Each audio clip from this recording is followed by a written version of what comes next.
ஆண்டவராகிய இயேசு கிறிஸ்துவின் நாமத்தில் காலை வாழ்த்துக்கள். இன்றைய மன்னா. அப்பொழுது அவர் ஜனங்களை புல்லின் மேல் பந்தி இருக்க கட்டளையிட்டு அந்த 5 அப்பங்களையும் அந்த 2 மீன்களையும் எடுத்து வானத்தை அண்ணாந்து பார்த்து ஆசீர்வதித்து அப்பங்களை பிட்டு சீஷர்களிடத்தில் கொடுத்தார். மத்தேயு 14 வசனம் 19. பாருங்க, இன்றைக்கு ஜனங்களுக்கு போஜனத்தை ஆசீர்வத்து கொடுக்குறார். கொடுக்குறார். ஜனங்கள் அங்கே வனாந்தரமான ஒரு இடத்துக்கு இயேசு தனியாக போகிறார் படகுல ஏறி. ஜனங்கள் அதை கேள்விப்பட்டு பட்டணங்களிலிருந்து கால்நடையாய் அவரிடத்துக்கு போகிறாங்க.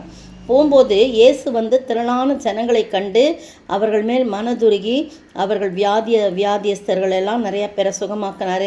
நிறைய அற்புதங்கள் அடையாளங்கள் அங்கே நடக்குது, போதனை நடக்குது. சாயங்காலம் ஆயிடுச்சு. அவருடைய சீஷர்கள் அவரிடத்துல இது வனாந்தரமான இடம், நேரம் ஆயிடுச்சு, ஜனங்களை கிராமங்களுக்கு போய் தங்களுக்கு போஜன பதார்த்தங்களை கொள்ளும்படி அவர்களை அனுப்புங்க அப்படின்னு சொல்கிறாங்க. அப்போ இயேசு அவங்கள நோக்கி சொல்கிறாரு, இல்லை அவங்கள நான் போக விட மாட்டேன், வெறுமனே நீங்கள் அவங்களுக்கு போஜனம் கொடுங்கன்னு சொல்கிறார். சீஷர்களுக்கு ஒரே ஆச்சரியமாக இருக்குது. என்ன இங்கே வனாந்தரமான இடம் இருக்குது, வனாந்தரமாக இருக்குது, ஒன்றுமே இல்லை, நம்ம எப்படி உங்களுக்கெல்லாம் போஜனம் கொடுக்குறது அப்படின்னு சொல்லிட்டு யோசிக்கிறாங்க. அப்போ ஒரு தம்பி 5 அப்பமும் 2 மீனும் வச்சுருக்காங்கன்னு சொன்னோடனே அவ்வளோதான் இருக்குது, வேறு ஒன்றுமே இல்லைன்னா அதை கொண்டு வாங்கன்னு சொல்கிறாரு.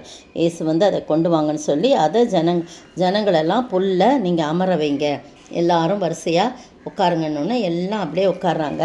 இது மார்க் 6:41 இந்த சம்பவம் போடப்பட்டிருக்கு. 6ஆம் அதிகாரம் 41 அதில் கொஞ்சம் விளக்கமாக சொல்லப்பட்டிருக்கு. ஜனங்களெல்லாம் வரிசையாக என்ன பண்ணுறாங்க, அந்த 5 அப்பங்களையும் அந்த 2 மீன்களையும் எடுத்து வானத்தை அண்ணாந்து பார்த்து ஆசீர்வதித்து அப்பங்களை அவர்களுக்கு பரிமாறும்படி கொடுத்தான்ருக்கு. அதுக்கு முந்தின வசனம் பார்த்திங்கன்னா, பசும்புல்ல பந்தியாக வனாந்தரமான இடம் தான், ஆனால் அங்கே பசும்புல் இருக்குது, உட்கார வைக்கும்படி கட்டளையிடாரு. வரிசையாக 100 பேராகவும் 50 பேராகவும் உட்கார வைக்கிறார். அதில் ஒரு ஒழுங்கு இருக்குது. ஆண்டவருக்கு எல்லாவற்றுலேயும் ஒரு ஒழுங்கு இருக்குது. அப்படி உட்கார வைக்கிறாங்க, அப்படி உட்காடுறாங்க.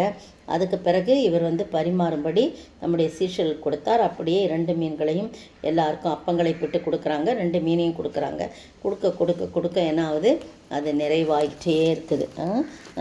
மத்தேயு 14 அந்த வசனம் இருக்குது. மத்தேயு 14ஆம் அதிகாரத்துலேயும் இந்த சம்பவம் சொல்லப்பட்டிருக்குது. அது எல்லாரும் சாப்பிட்டு திருப்தி அடைந்தாங்க. மீதியான துணிக்கைகளையும் 12 கூடை நிறைய எடுத்தாங்க. கர்த்தருடைய ஆசீர்வாதம் இருந்தால் அங்கே குறைவே இல்லை. சூழ்நிலை சாதகமற்று இருந்தாலும் இருக்கிறதை கொண்டு அவர் என்ன பண்ணுவார், எல்லாருக்கும் பகிர்ந்து கொடுப்பார், போஷிப்பார், வழி நடத்துவார். என்ன இருக்கோ அதை அவர்கிட்ட கொடுத்துட்டா போதும். கர்த்தருடைய ஆசீர்வாதம் வந்துச்சுன்னா போதும்.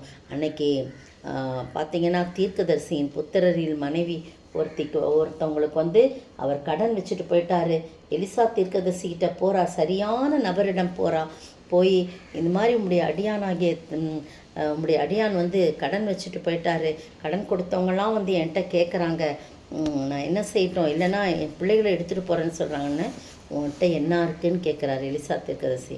ஒரு குடம் எண்ணெயை இல்லாமல் வேற அல்ல. பாருங்கள், கர்த்தருடைய பிள்ளைகளிடத்துல அந்த ஒரு குடம் எண்ணெயை நீ போய் அநேக வெறும் பாத்திரங்களை ஊற்று, உன் வீட்டு பாத்திரங்கள்லாம் நிரம்பின பிறகு அண்டை அயலார்கிட்டலாம் வாங்கு, அதுலேயும் நிரப்பு, எல்லாம் நிறைஞ்ச உடனே அதை விற்று இவன் கடனை தீருன்னு சொல்லி அனுப்பான். அப்போ ஒரு எலிசா தீர்க்கதரிசி, ஒரு உலகத்திலே இருக்கிற ஒரு மனிதன், அவகிட்ட இருக்கிறத கொண்டு அவளுடைய கடனை தீர்க்கும்படியான அதை பெருகும்படியாக செய்தான்னு சொன்னால் நம்முடைய ஆண்டவருக்கு அது முடியாதான்? 5 அப்போ 2 மீனை வச்சு இப்போ ஆசீர்வச்சு பிட்டு கொடுக்குறாரு. அது கொடுக்க புருஷர்கள் மட்டும் 5000 பேர் சாப்பிட்டாங்க.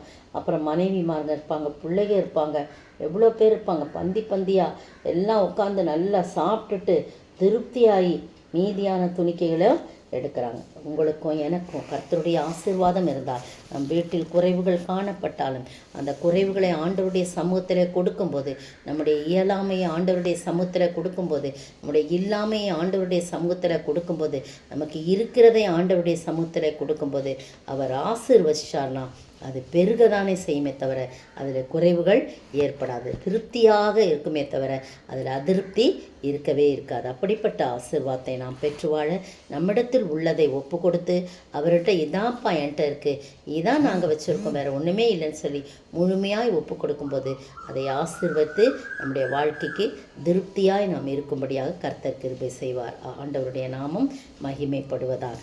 ஆமென். கூடாதது ஒன்றுமில்லையே, கூடாதது ஒன்றுமில்லையே, என் இயேசுவால் கூடாதது, கூடாதது ஒன்றுமில்லையே, என் இயேசுவால் கூடாதது, கூடாதது ஒன்றுமில்லையே, மனுஷரால் கூடாதது இயேசுவால் கூடுமே, மனுஷரால் கூடாதது இயேசுவால் கூடுமே, மனுஷரால் கூடாதது இயேசுவால் கூடுமே, மனுஷரால் கூடாதது இயேசுவால் கூடுமே. ஸ்தோத்திரிக்கிற ஆண்டவரே, துதிக்கிற ராஜா, அம்மாள் கூடாத காரியம் ஒன்றுமில்லை ஆண்டவரே. இருக்கிறதை கொண்டு நீர் ஆசீர்வதித்து ஆண்டவரே, நீர் ஆசீர்வதிப்பீர் என்று சொன்னால் அது பலுகி பெருகும் ஆண்டவரே. அதிலே குறைவுகள் இருக்காது ஆண்டவரே. அது எங்களுக்கு ஆசீர்வாதமாகவும் திருப்தியாகவும் கர்த்தாவே இருக்கும். அது உணவானாலும் மற்ற எந்த காரியமாக இருந்தாலும் ஒரு குறைவும் இல்லாதபடி எங்களை பாதுகாக்கிறீர். அப்படிப்பட்ட ஆசீர்வாதத்தை நாங்கள் பெற்று வாழ நீர் கிருபை செய்ய வேண்டும் என்று கர்த்தரும் மீட்பரும் ராஜாமா இயேசு கிறிஸ்துவின் விலையேறப்பட்ட நாமத்தில் ஜெபிக்கிறேன் பிதாவே, ஆமென். நேற்றைய பதில், அப்பொழுது மலைகளை நோக்கி எங்கள் மேல் விழுங்கள் என்றும் குன்றுகளை நோக்கி எங்களை மறைத்து கொள்ளுங்கள் என்றும் சொல்லத் தொடங்குவார்கள். லூக்கா 23:30.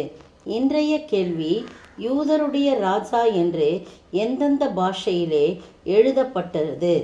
யூதருடைய ராஜா என்று எந்தெந்த பாஷையில் எழுதப்பட்டது?